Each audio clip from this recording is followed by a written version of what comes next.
Hello and welcome back, Shrike here with another D&D video. Today we're going to look through how to read a monster stat block.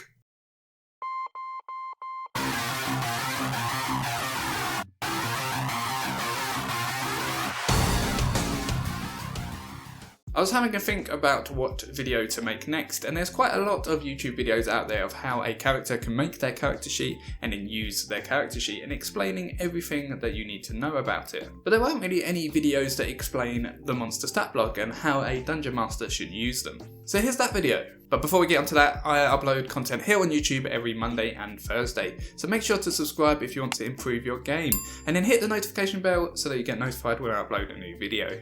So we're going to start the video off just by looking through a basic monster stat block, and then we're going to look at a few different ones later on which have different features and actions. So let's kick it off by looking at the Carrion Crawler stat block. So we're going to start right at the top here where it says Carrion Crawler, which is obviously the name of the creature. And then just below that it says Large Monstrosity Unaligned. This lets you know the size of the creature, the type of the creature, and then its alignment.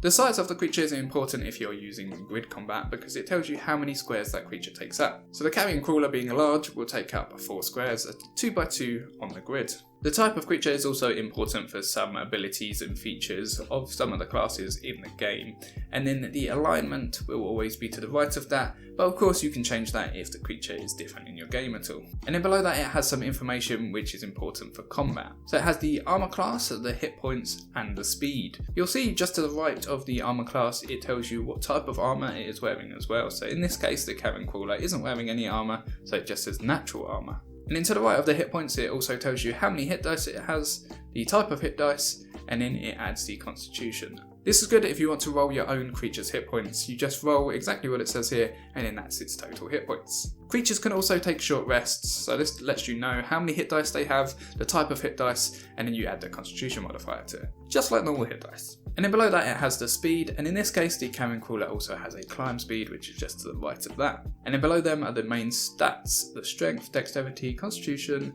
intelligence, wisdom, and charisma. These are used throughout the whole stat block, but if you need to know them for anything, they're just here. And then below these stats there are the skills, senses, languages, and the challenge rating. So in the skills you'll see that it says perception +3. That means that this creature is proficient with perception. So the +3 just represents the wisdom score plus the proficiency score. If a skill isn't present in this list, that means it's not proficient with it, so you'd just use the straight skill. So for example, if you wanted your Carrion Crawler to do a backflip, you would make them do an acrobatics check, and then you just +1 from their dexterity. Below that it says their senses. In this case it has dark vision, and then it always says the passive perception of the creature. And then it's the languages, which in this case it has none. And then finally in this section it says the challenge rating and the amount of XP they would gain if you are using the XP system for leveling. Now challenge rating probably needs its own video to explain what that is, but it's basically how tough the creature is. There's a section in the monster manual that goes through it all though, so you can have a look in there. Now the section below that are the features and the traits of the creature. In this case the Carrion Crawler only has keen smell and spider climb, and whatever the feature or trait is, it will have a little description that tells you what you need to do to use it. And finally are the actions, and the first thing in this section for the Carrion Crawler is multi-attack.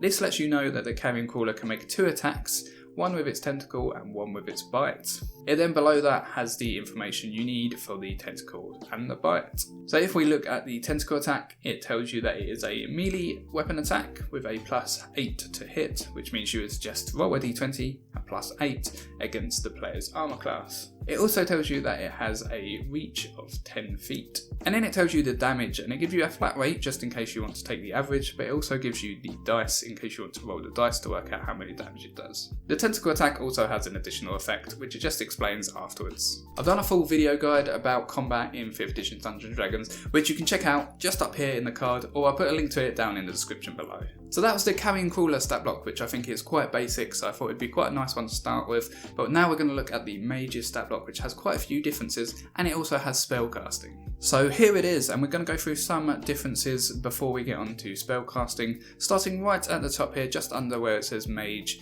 you'll see that it says humanoid, any race, and then any alignment. That means that you as a Dungeon Master can decide what sort of race this mage is and what alignment it is. Just below that where it says armor class, you'll also see to the right it has in brackets 15 with mage armor. This just means that if your mage has cast mage armor, you don't actually have to work out the maths. It just gives you the figure right here. And then down here just below the core stats, it has saving throws. So if your creature is proficient in any sort of saving throws, they'll be here, and you just use this number right next to it. Once again, in the languages, there's also a decision for you as a Dungeon Master to make, as they have any 4 languages. And then the last thing before we get onto spellcasting, just right down in the bottom right, in the actions and the dagger section, you'll see that there is a range. This means that this creature can do a ranged attack with this type of action, and the first figure, so the 20 in this example, means that you can throw that far without any penalty. And then the second one, the 60 feet, means that you can throw it up to 60 feet, but you have disadvantage on the roll. This is the same as how it would be for the player. So let's now get onto the spellcasting. So the first thing it tells you is that the mage is a 9th level spellcaster, which means it can cast up to 5th level spells. It then tells you that the spellcasting ability is intelligence, and it gives you the stats that you need. So it says the spell save DC is 14, and it has got a +6 to hit with spell attacks. And then below is a list of the wizard's prepared spells. It puts it in order of power, starting with cantrips, and then in this example it goes down to 5th level spells. And then to the right of that in the brackets it has how many slots of those levels it has. So for example it says that it has 3 3rd level spell slots. So let me give you an example. If your mage wanted to fire a firebolt, you would roll your d20 and plus your 6 to hit. But if they wanted to cast Fireball, then you do your Fireball in your area, and everyone in that area has to do a DC 14 Dexterity saving throw. Now some creatures actually end up having quite a lot of spells, and it can be quite a lot to manage mid-game, so if you do struggle with that, I would suggest just learning 3 or 4 of their spells and just using them and discounting the rest. It would just make it much easier for you, and you won't have to worry about learning 20 spells. If of course you already know all the spells, then go ahead and use whatever you want. The last monster stat block that I want to show you is the Kraken. There are a few things that I haven't shown you yet that have it on the monster stat block for the Kraken. So here is the Kraken stat block, and as you can see it's quite busy, there's quite a lot going on here, and you'll find that higher challenge rating creatures will have a lot more to do. But there are 2 things I want to show you here, the first of which are under the core stats, the damage immunities and the condition immunities. In this section for various creatures you will find immunities, vulnerabilities or resistances. In the case for the Kraken, they have damage immunity to lightning, and then bludgeoning, piercing and slashing damage from non-magical attacks, as well as condition immunities to frightened and paralysed. If you're not sure what resistance, vulnerability and immunities mean, make sure to check out the combat guide that I have in the description below. And then the second thing that I want to show you are the legendary actions, which are just in the bottom right of this stat block. Some powerful creatures have legendary actions, which are actions they can use at the end of a different creature's turn. So it says in the section that the Kraken has 3 legendary actions and the options below. It also explains that only 1 legendary action can be used at a time, and it has to be used at the end of another creature's turn, and the Kraken regains any spent legendary actions at the start of its own turn. You'll also notice that some of the legendary actions cost more than 1 point. So Inkcloud, for example, would use up all 3 of its legendary actions to do. Some of them also don't have much description, so if you look at the Lightning Storm to the right of that, it says the Kraken uses Lightning Storm. That's because Lightning Storm is also an action that it can use on its turn. So you'll see just above the legendary actions is the full description for the Lightning Storm, so you just look up there.